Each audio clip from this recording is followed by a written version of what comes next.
సడన్గా మిమ్మల్ని చూడంగానే మీకు సంబంధించిన వాళ్ళు 1, 2, 3 ఎవరో మీకు సంబంధించిన వాళ్ళు గతంలో 3 వ్యక్తులు చనిపోయి నేను చూస్తున్నాను. 3 వ్యక్తులు గతంలో చనిపోయారు.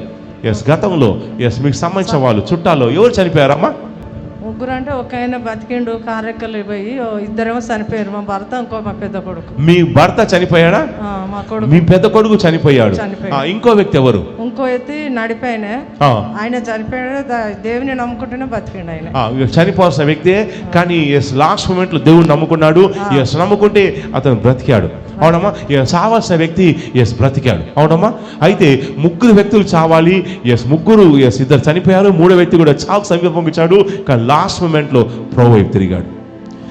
ఆత్మలో చూసినప్పుడు మీ భర్త చనిపోయాడు, మీ పెద్ద కొడుకు చనిపోయాడు, మీ నడిమి కొడుకు చావుకు దగ్గరికి వెళ్ళిపోయి ప్రభు నమ్ముకుంటూ రక్షించబడ్డాడు. ఎందుకు ఇలా జరిగింది అని ఆత్మలోకంలో చెక్ చేసినప్పుడు పరిశుద్ధాత్మ కొన్ని విషయాలు తెలియజేస్తాడు. ఏంటంటే మీకు వ్యతిరేకంగా గతంలో మీ దగ్గర చుట్టాలి మీకు వ్యతిరేకంగా ఏంటంటే మీ మీద మంత్రప్రయోగం చేయడం నేను చూస్తున్నాను.